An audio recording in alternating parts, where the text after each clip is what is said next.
I was lighting the last candle on the dining table when Ethan called out from the hallway, "Mom, do you want me to chill the champagne now?"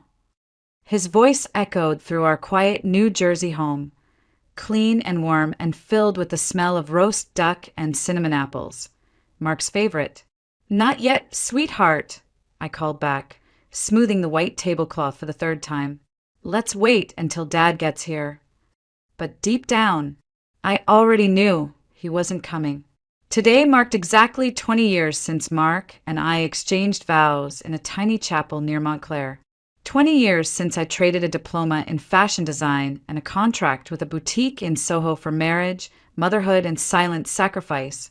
I had no regrets, or at least I told myself that often enough to believe it.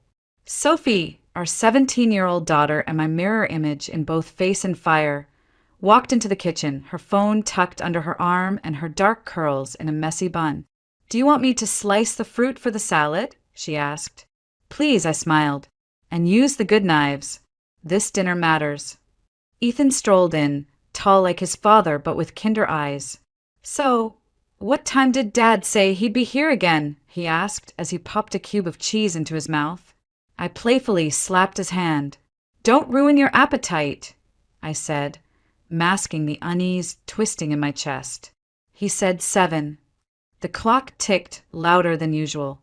By 7:30, the duck was perfect, the table glowing with silver and crystal, and the bottle of champagne still sealed in its ice bucket. By 8, I had called Mark 3 times. Voicemail. By 9, Sophie had grown restless, tapping her foot in sync with the ticking of the grandfather clock. "Mom, can we just eat without him?" she asked, arms crossed, eyes sharp with adolescent impatience. "No," I replied, too quickly, too firmly. "He's probably stuck at work." But even I didn't believe it. Ethan quietly poured me a glass of champagne and raised his own. "To you, Mom," he said softly, his voice carrying the kind of tenderness that breaks you. "To the best woman I know." So we sat, just the three of us, eating cold duck and warm memories while pretending everything was okay. By midnight, Sophie had gone to bed, kissing my cheek and whispering, "Happy anniversary, Mom," before disappearing down the hall. Ethan stayed behind to help me clean. "It's not the first time he's had a work emergency," he said, trying to reassure me. I nodded, but the ache inside me was heavier than any silence. It was nearly 3 a.m. when I heard the key turn in the lock. I had dozed off in the living room, still wearing my cream lace dress, makeup smudged under my eyes. Mark walked in like nothing had happened, no urgency, no apology. Just cold indifference, wrapped in an expensive coat. "You're still awake?" he asked, noticing me in the dim light of the standing lamp. "It's our anniversary," I said, standing slowly. "We waited for you."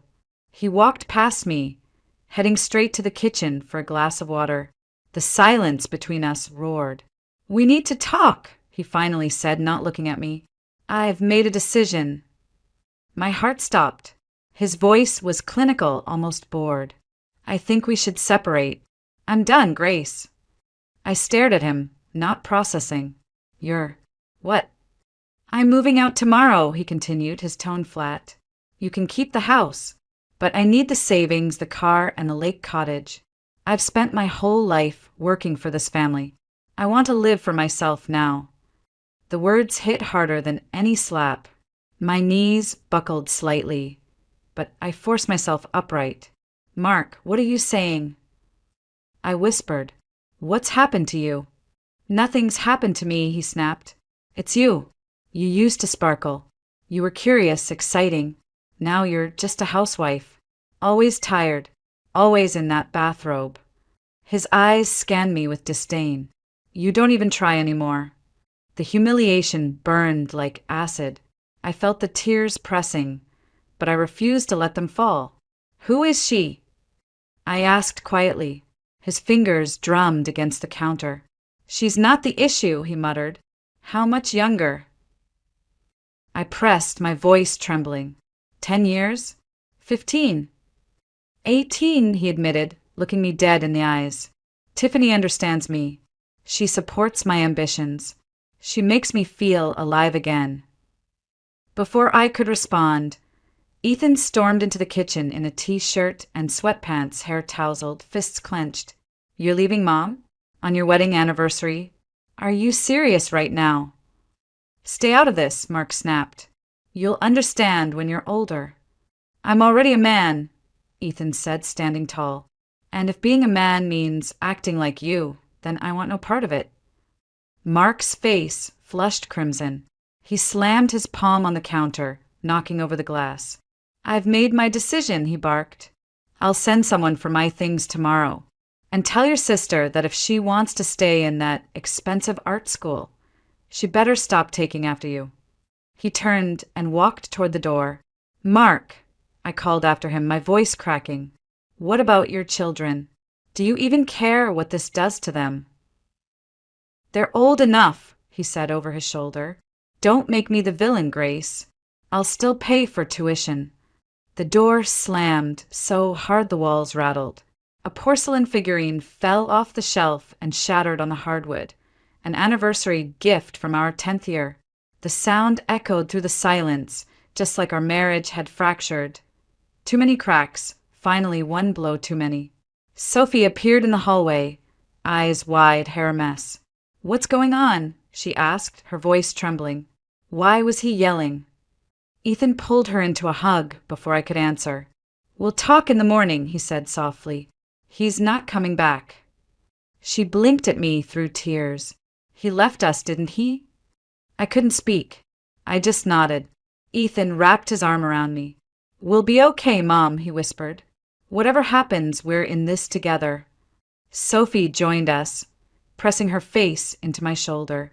The three of us stood there, holding on to each other in the dim light of a broken home, while inside me, something crumbled into dust.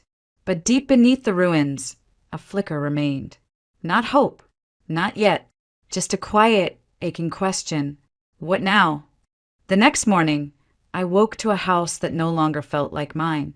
There was no smell of coffee, no humming from the kitchen, no familiar footsteps pacing the hall as Mark checked emails or muttered about traffic. Just silence, dense and unfamiliar, as though someone had vacuumed all the air out of the walls and left behind something hollow. I lay there in bed, still in the dress from the night before, my makeup crusted in the corners of my eyes, my mouth dry as dust. On the nightstand was the receipt, crumpled, half wet from a spilled glass, dated 3 days ago from a jewelry boutique in Manhattan. The name on the account, Mark Whitaker. The item purchased, a diamond bracelet. He hadn't just left me. He had left long before the anniversary. I just hadn't seen it. I pulled myself out of bed slowly, joints aching like I'd aged a decade overnight. In the bathroom mirror, my reflection startled me. My skin was blotchy, my eyes vacant, my hair matted in places I hadn't noticed. I splashed cold water on my face, but it didn't change anything. The woman staring back wasn't Grace Whitaker. She was a shadow. Somewhere in the house, I heard Ethan making breakfast. The clink of dishes felt like a lullaby from another lifetime. I shuffled toward the door, but only made it halfway down the hall before my knees buckled. I sank against the wall, my breath coming in short bursts. This wasn't heartbreak. It was collapse. The next few days blurred into each other like watercolors running in the rain. I didn't eat. I barely moved. Sophie would creep into the room with soup or tea, her voice soft, almost scared. Ethan handled everything else, the dishes, the laundry, the silence. I could see the fear in their eyes, the kind of fear kids feel when the strongest person in their life suddenly disappears while still standing in front of them. On the 5th day, someone rang the doorbell. Not once, not twice, but over and over with increasing intensity.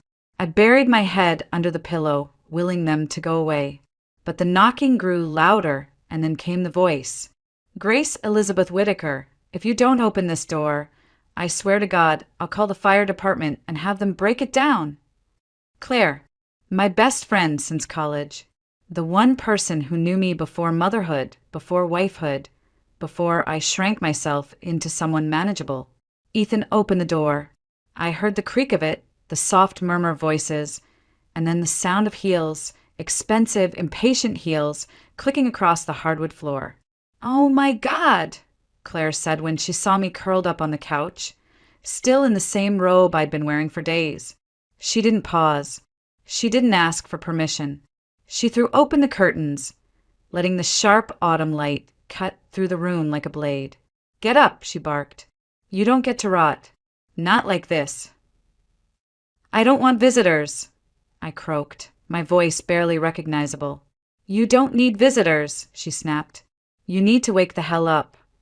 She began picking up clothes, clearing dishes, wiping counters. Her energy was infuriating and electric. She moved like someone on a mission, like someone who'd done this before, for herself or someone else.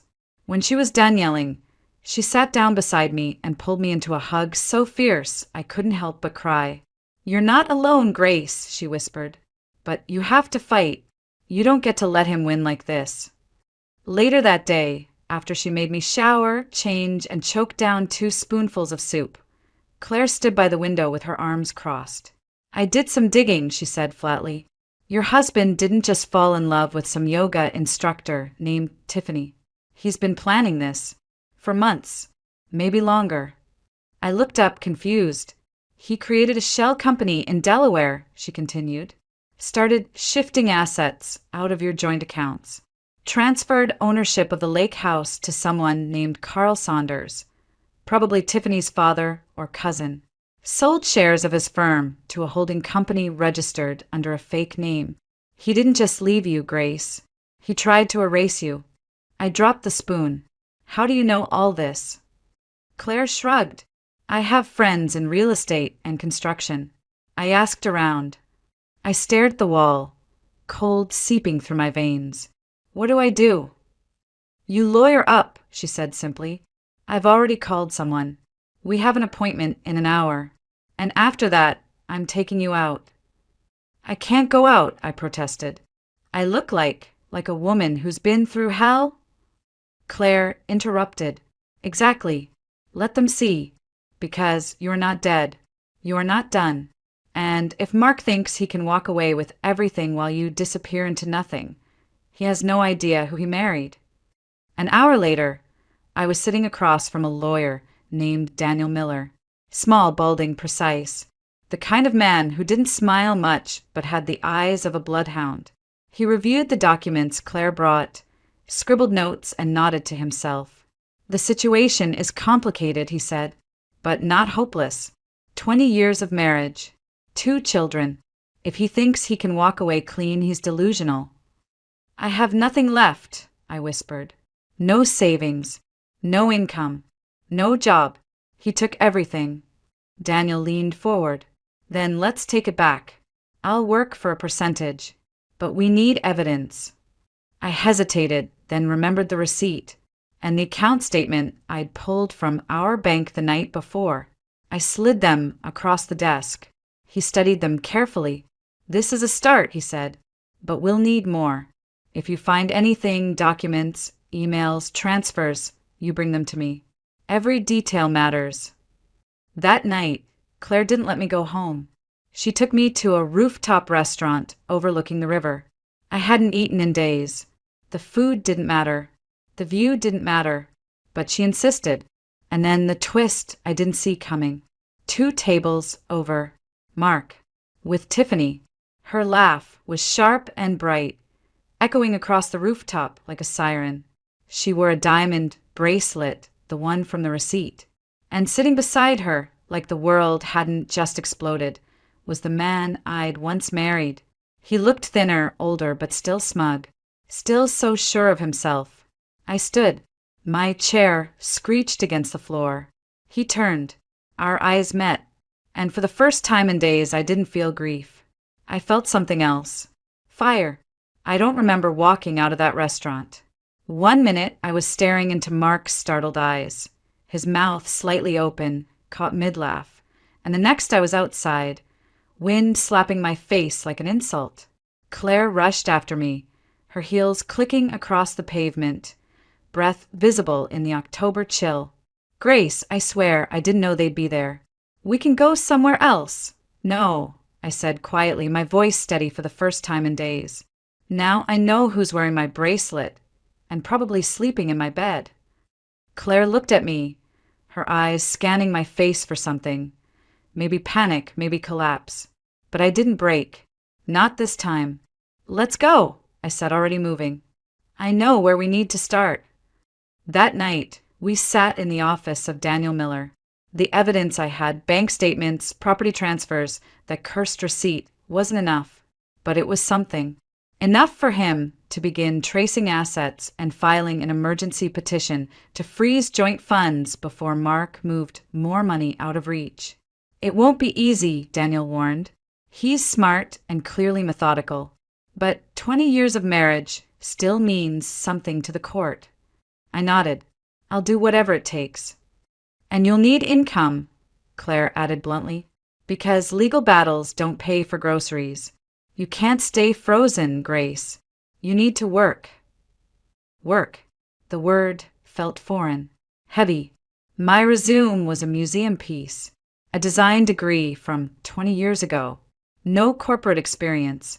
Nothing but years of managing a home, cooking dinners, raising children, and folding dreams into the back of closets. Still, I tried. The next few weeks were a blur of interviews and polite rejections. We're looking for someone younger. You're overqualified. We need someone with more recent experience. I heard them all, over and over. Every no chipped away at what little confidence I had left. Maybe a retail job? Ethan suggested gently one night, or call center work. I've applied, I said, feeling the bitterness in my throat. They all want 22-year-olds with glowing skin and unlimited energy. That evening, I sat cross-legged on the floor of my bedroom, surrounded by boxes. I don't know what I was looking for. Maybe something to sell. Maybe something to remember who I used to be. At the bottom of a dusty trunk, I found it, a sketchbook yellowed at the edges, full of fabric swatches and pencil drawings. Designs I dreamed up when I still believed in becoming someone. Next to it, my old sewing machine, a gift from my parents on my 18th birthday. I ran my hand along its surface, wiping away dust and time. And then, tucked inside the sketchbook, a photograph. Me, younger, eyes lit with hunger, standing next to a tall man with dark hair and a crooked smile. Behind us, a fashion show runway blurred in the background. On the back, in neat handwriting, to the best designer I know. My doors are always open. Julian West, my closest friend in design school. He had ambition, charm, and the kind of raw talent that couldn't be taught. I hadn't seen him in decades, but rumors of his success trickled through mutual friends. He'd gone to Milan, studied under legends, and eventually returned to the States to open a luxury atelier in the heart of Manhattan. Could he still remember me? The next morning, I woke up before the sun, and for the first time in weeks, I didn't feel heavy. I felt purposeful. Over coffee, I told Ethan what I planned to do. He didn't laugh. He didn't doubt. He simply placed a hand on my shoulder and said, I think he'll remember. Claire made a few calls. She had friends in high places, developers, boutique owners, people who whispered names like Julian West in circles with champagne and private galleries. He owns 6 ateliers, she reported the next evening. His main office is on Madison Avenue. And yes, he remembers you. I spoke to his assistant. You have an appointment. Tomorrow, 2 p.m. My heart thudded like I was back in school, waiting outside a classroom door. That night, I couldn't sleep. I kept pacing the hallway, staring at the clothes in my closet. Everything felt wrong, outdated, too tight, too loose, too irrelevant. I settled on a navy blouse and a pair of slacks that still held their shape.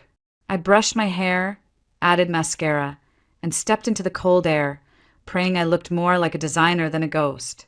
Julian's office was inside a tall glass building that shimmered in the fall light.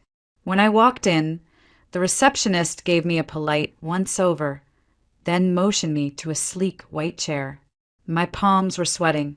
Grace, His voice hadn't changed. I turned and saw him, older, yes, but still magnetic, silver at his temples, a perfectly tailored suit. His smile was cautious but real. "My God," he said, stepping forward.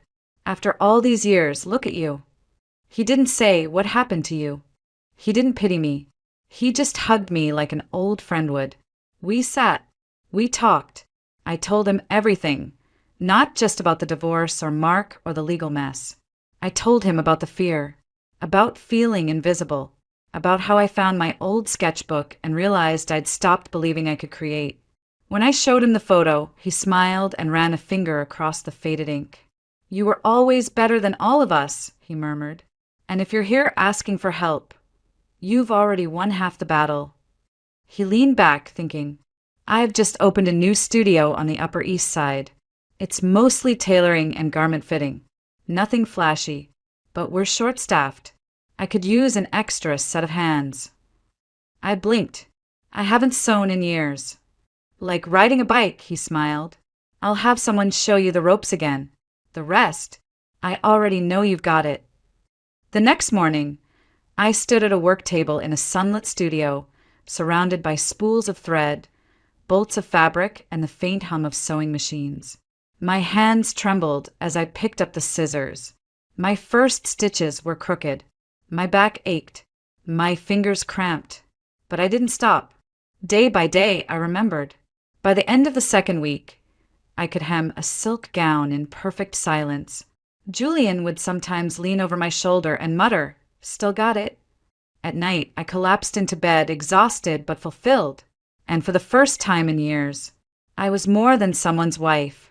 I was Grace Whitaker again. Julian had barely walked into the atelier that morning when one of the senior tailors waved him over, holding up a sequined evening gown with an impatient expression.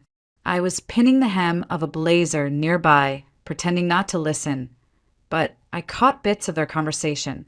Something about client priority, and she's connected to the mayor's office. I focused on my stitches. My fingers no longer fumbled the fabric. Each movement felt sure, practiced. That alone would have made me proud, but what happened next changed everything. The tailor left, and Julian came over to my table. "We've got a situation," he said, not looking up from his tablet. "Our lead designer's out sick. One of the governor's donors needs a last-minute modification on a formal dress for tonight. I need you to take it." I blinked. "Me?" "You've done this 100 times in school," he said. "And frankly, no one else here knows how to improvise design anymore. You still do." I didn't answer. My hands moved before my brain did. I adjusted the bust line, restructured the waist seam, added a subtle asymmetry to the hem using leftover silk from another gown. It felt instinctive, like remembering the lyrics to a song I used to sing in the dark. I worked until my fingers ached, and when the client came for the fitting, she smiled. "This is stunning," she said, twirling in front of the mirror. "You've made it look like couture. Where did you learn to sew like this?" "In another life," I replied quietly. Word spread. Within days, Julian asked me to take on more custom pieces. Clients requested my touch, sometimes without knowing my name. And though I still stitched in silence, something inside me had begun to hum again. But while the atelier thrived, the legal battle stormed on. Daniel, my lawyer, called me into his office on a Wednesday morning. His face was grave. "Mark's playing hardball," he said, flipping through a stack of papers. "He's retained a top-tier legal team. They're delaying proceedings, burying us in paperwork, and trying to prove that most of the assets were never yours." I felt the weight of it press against my chest. Can he win? "He's slippery," Daniel admitted, "but not invincible. We just need more leverage." As if summoned by fate, that night I got a call from an unknown number. I almost didn't answer. "Grace," a hesitant voice asked. "It's Tiffany." I nearly hung up. "Please," she said quickly. "I need to talk. In person." We met at a cafe in Hoboken, quiet, away from her Upper West Side glamour and my midtown work life. She looked thinner, less polished. Her skin was blotchy beneath her makeup. "I don't know why I am here," I said honestly, hands wrapped around my coffee cup. "You got what you wanted." Tiffany shook her head. "I thought I did, but Mark lied to me about everything." I didn't respond.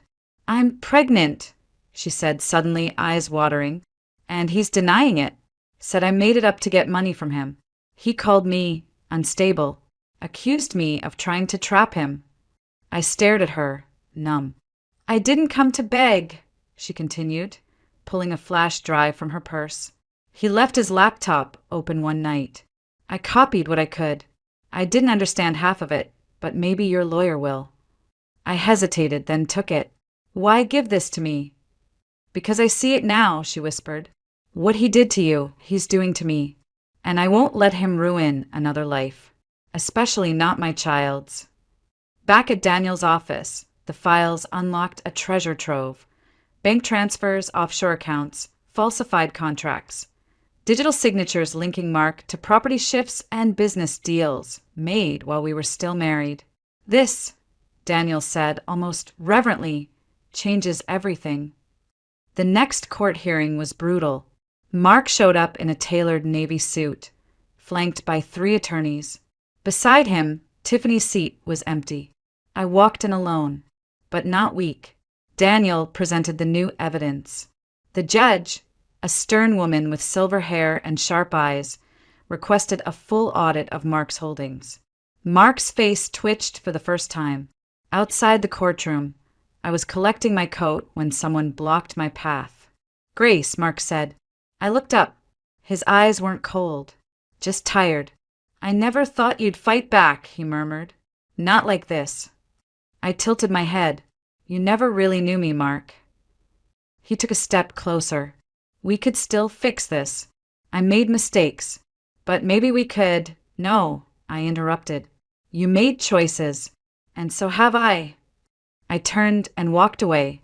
Julian was waiting outside in his car. As I climbed in, I felt something strange ripple through me, relief.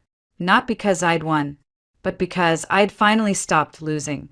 Over the following weeks, my role at the atelier expanded. Julian offered me a title, creative consultant. Clients began asking for design input, not just alterations. He even floated the idea of entering a competition, Emerging Designers of the Year. It sounded ridiculous at first. I wasn't emerging. I was resurfacing. Still, I started sketching again. Late one night, I showed Ethan my work. "These are incredible, Mom," he said, flipping through the pages. "Seriously, you should go for it." "I'm too old for this."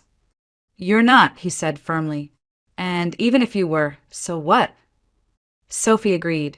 In fact, she started helping me. Her eye for color, for balance, for detail. It was better than mine had been at her age. Working together brought us close again. We weren't just mother and daughter. We were 2 women building something from the same broken past. The competition date approached. My collection, titled Ashes and Thread, told a story in fabric, grief, survival, rebirth. Each piece mirrored a stage of healing, from muted, tight silhouettes to flowing, vibrant shapes that moved like breath. A week before the show, I received an email. Mark's company was being investigated. The offshore accounts, the shell contracts. Investors were pulling out. Business media was circling like vultures. Daniel called. He wants to settle. The terms were surprisingly generous. Half of all official holdings, plus retroactive spousal support, and my name removed from all debt obligations. "I'll accept," I told Daniel. "But I want it signed before the competition."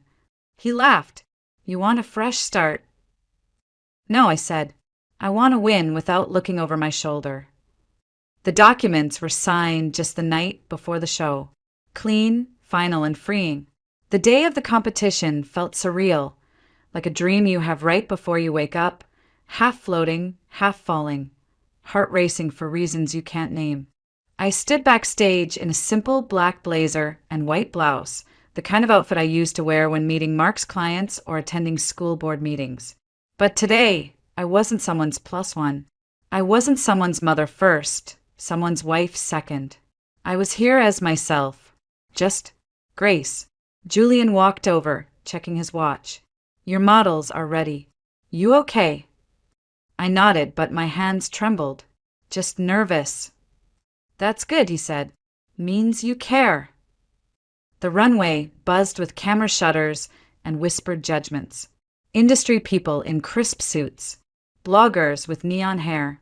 Critics who had crushed designers with one sentence and launched others with a single phrase like, surprisingly fresh. Somewhere in the front row, I spotted Ethan and Sophie. Both dressed to the nines, both smiling like I had already won. But just before the show started, I saw him. Mark. He sat alone, away from the other sponsors. Thinner than before, suit hanging on his frame like it no longer belonged to him.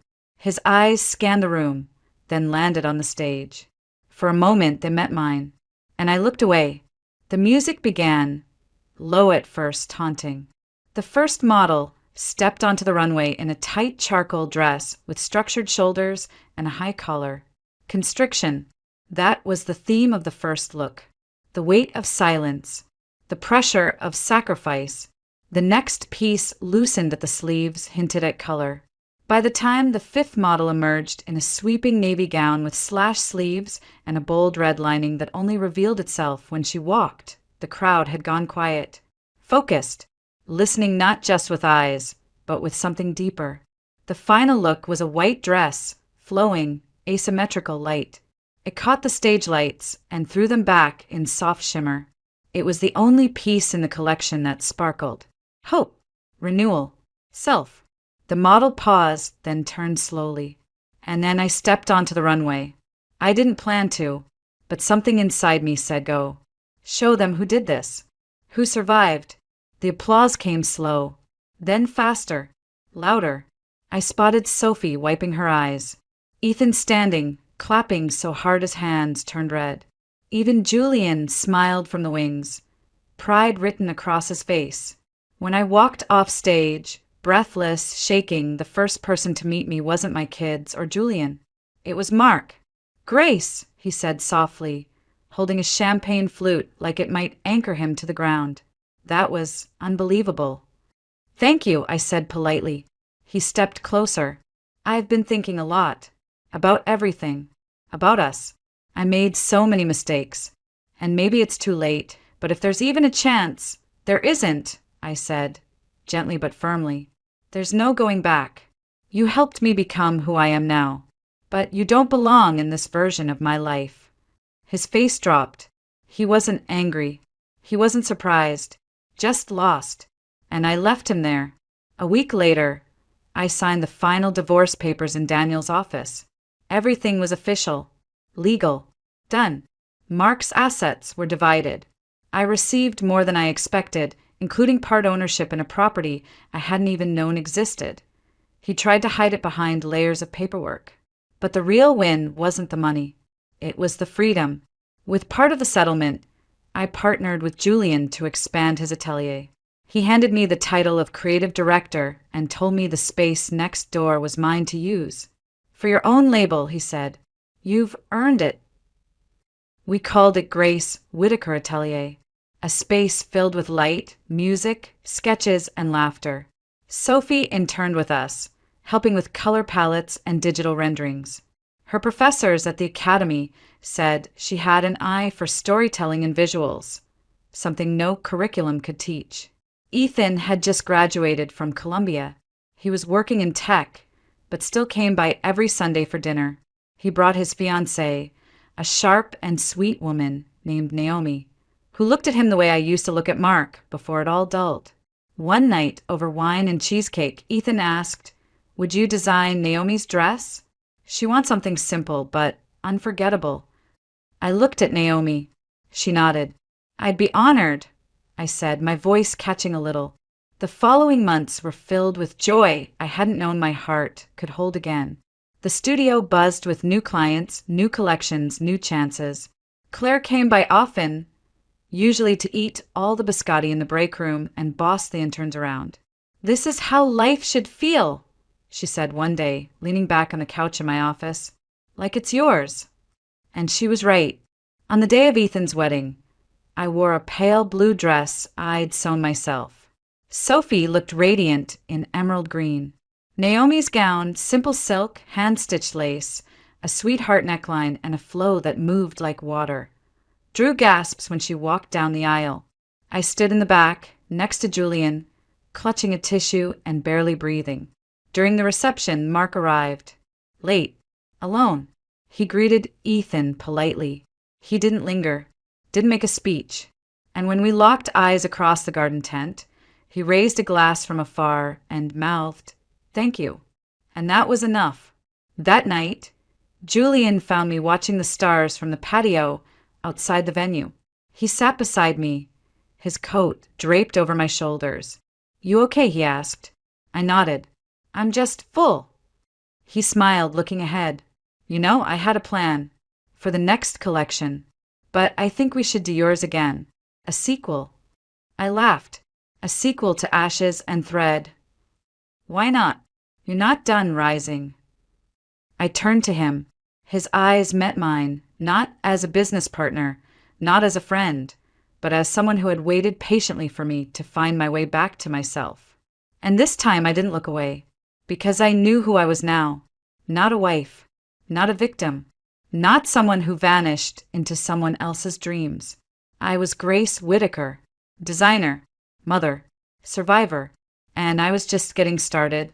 Sometimes the people who promise to love us forever are the very ones who try to erase us. And when they do, it's tempting to disappear, to shrink, to crumble, to believe the worst parts of their story about who we are.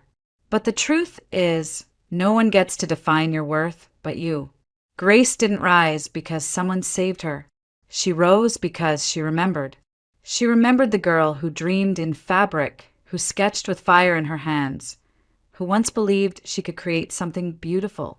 And when everything was taken from her, her marriage, her money, her sense of self, she stitched a new life from the scraps they left behind.